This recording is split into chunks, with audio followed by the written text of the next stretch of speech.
Welcome to the podcast, Let the Prophet Speak. Today we continue our study of the book of Joshua, the Sefer Yehoshua.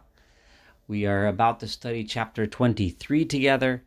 In this chapter, we are approaching closer and closer towards the conclusion of this book, which has a fitting end to the life of this extraordinary leader, Yehoshua.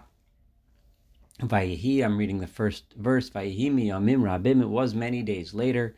Remember that we learned of the dividing up of the land. We learned how everyone got their portion. The Levites got their portion. The tribe of Reuven, Gad, and half of Manasseh were able to return to their portion on the other side of the Jordan. Everyone is settled in their places. Except for the areas that weren't conquered yet, but everyone had their portion, their places to live. Yoshua himself and Caleb had his place to live. Everyone was settled in many years, and then we read of the averted civil war. So at this point, it was many days, so we don't know exactly how long that is. The verse just says it was a while. So there's no wars, no fighting. Yoshua is living his last days. Joshua is living his last days in peace on his portion. And this was after God had given the people of Israel peace from all of their enemies, misaviv, that had surrounded them. And Joshua was an older man; it was elderly, on in his days. So Yeshua knew that it's time for him, as the leader of the people, it's going to soon be time for him to depart from this earth. So Vayikra Yoshua l'chol Yisrael, and Joshua called all of the people of Israel, Lizkenav, to its elders, U'Rashav, and its leaders, U'Lishovtav, and its judges, U'Lishotrav, and its officers, Vayomer Aleim, and he said to them, Ani Zokanti, I am now old, Basi Bayamim, I am on, advanced in days. Atem Re'isem, and you, all of you, have seen Eskol Asher Asa Adonai Elohechem, everything that the Lord your God has done, l'chol hagoyim ha'elam mipnechem, to all of these nations from that stood before you, and he what he did. Ki Adonai Elohechem hu al necham lochem. You know that it was the Lord your God who was the one who waged his war for you. In other words, you didn't conquer all this land and settle it by your own strength and power, but it was God's power. This is message number one that Yoshua is telling the people. You know, you saw, and you know that it was only with God's help. So don't take credit for yourselves. Re'u, see, hipalti lachem, and I, Yehoshua, fulfilled my promise, and I have given to you by lottery et hagoyim hanisharim ma'ela, the nations that remain. In other words, the nations that remain on the land, it's all been apportioned up among you, even the ones that you haven't conquered yet, that are still in the land, that are still living here, whether it's because they haven't waged war or for some other reason, whether they made peace or something, or they became a masovid, they became subservient nations. But all that is in your portions, benachalol shivtechem, as an inheritance according to your tribes, min hayarden, from this Jordan River, including all the nations that I did destroy, Hayam Hagadol, all the way to the Mevoah Shamash, to the from the Jordan all the way to the Great Sea, which is on the western side where the sun sets. It is the Lord your God who pushed them away from before you, and dispossessed them from before you. And you have possessed their land, just like the Lord your God told you. He fulfilled his promise. Lesson 2, that number 1, it was God doing it, and number 2, he was fulfilling his promise when he did so. I want you to be very strong, because it's going to take strength, lishmar v'lasos, to guard and do. In other words, to be careful not to do the things that God doesn't want you to do, and to do the things that he does want you to do. As is written, everything that is written, b'sefer Torah Moshe, in the book of the Torah of Moshe, levilti sor mimenu yaminu small, so that you should not deviate from the Torah right or left. So this is lesson 3, that that God kept his word to you, and he expects you to keep your word to him when you agreed to keep the Torah of Moshe. So remember, and you have to be strong to do so, to keep the Torah of Moshe, to keep its rules and its laws and the ideas that the Torah taught you.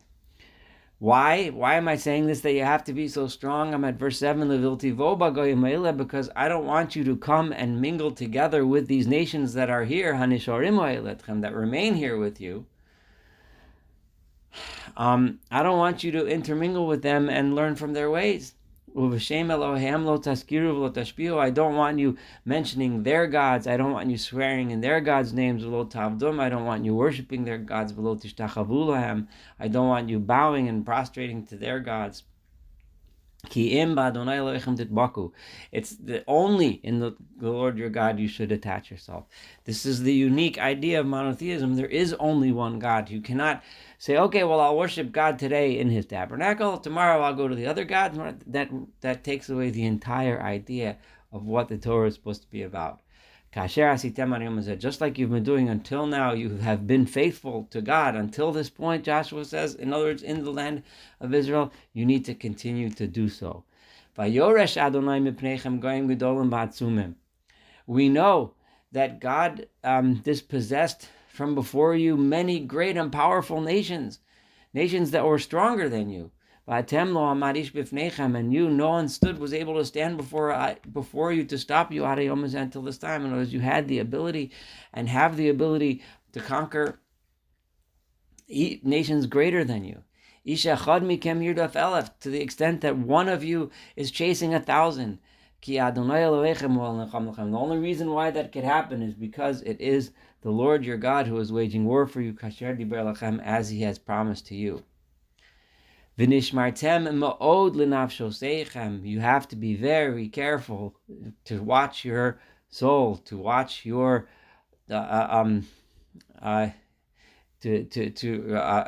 yourselves, for your own lives, to continue to love the Lord your God. This God is different. This God demands love. He demands devotion. Because if you turn away, if you turn your back, and you attach yourself to the remainders of those nations, the ones that remain with you, and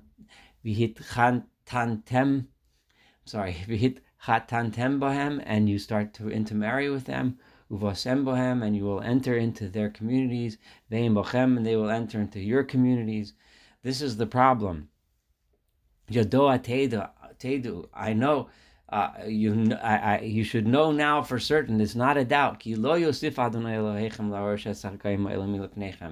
you do that and you start learning from their ways and worshiping their gods, God will no longer stand by your side and help you dispossess the nations from here. They will end up being a trap and a snare. In other words, they are going to trap you in their trap, snare you in their snare, and they're going to make you stumble and fall. They will be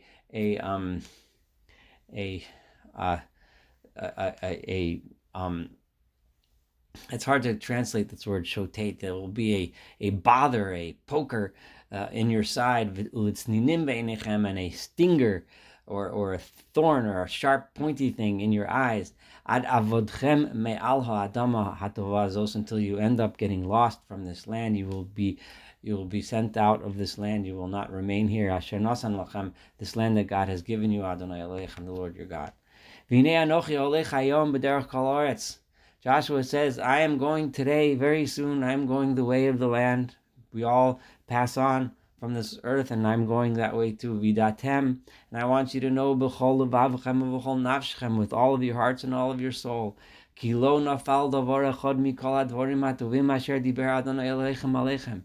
have no complaint against God, because there isn't a single promise of all the good things that God has promised that God has not done. Hakol ba'olachem, it all has happened to you. Lo nafal mimeno davar echad, there's not one thing missing. So you have no complaints against God. He kept his word. When all of these good things have come upon you, that God has told you, Remember that just as he brought all these good things, he can just as easily, and he just will bring along all the bad things that he said. Remember the Torah. God said, if you keep my word, you're going to get A, B, and C. And if you don't, unfortunately, it's going to be X, Y, and Z. Arashmido oschem, until he destroys you. It's careful. Joshua says, it doesn't say that he's going to destroy the people completely. He said he's going to destroy you me'al ha'adamah, from this good land. He will chase you out. Asher nasan lachem, that he has given to you, Adonai Elohechem, the Lord your God. If you break the covenant, this is the key idea of this chapter, that it is a deal, right? And Yeshua emphasized this several times. God is the one that gave you the land, not you. So you don't have the right to make the decisions as to what the conditions of the covenant are. God gave it, and he has kept his side of the bargain. And remember that you made a bargain, and you have to keep your side of the bargain. And the way you're going to get messed up is if you learn from the ways of the people that live here that do not share this value system, and you end up worshiping their gods, and you end up practicing their abominable practices as they've been described so many times in the Torah. You're going to end up just like them. You don't have a right to be here unless you fulfill the purpose of your being here, which is to be faithful to the ways of the Torah. And if you break this promise, this is verse 16, the promise you made with the Lord your God, Adonai Elohechem asher tzivu aschem, that he commanded you, and instead v'halachtem, you go v'avatem, and you worship Elohim achirim, other gods, v'shtachvisem lahem, and you bow to them, v'choraf Adonai bochem. And Joshua is deliberately paraphrasing the words of the Shema, the words that we're familiar with from the Torah, that if you go and you listen to those gods, v'choraf, and God will get angry at you, v'avadtem mehira, and you will quickly be lost me'al haaretz hatova, from this good land asher nasan lachem, that God had given you. Joshua is deliberately paraphrasing those words from the Torah to remind the people that this is a promise that has been made. This is something that has been told them. They have been warned, and there is there's a covenant here between God and his people that goes two ways. Thank you so much for studying chapter 23. Looking forward to studying chapter 24 and thus complete this book of Joshua.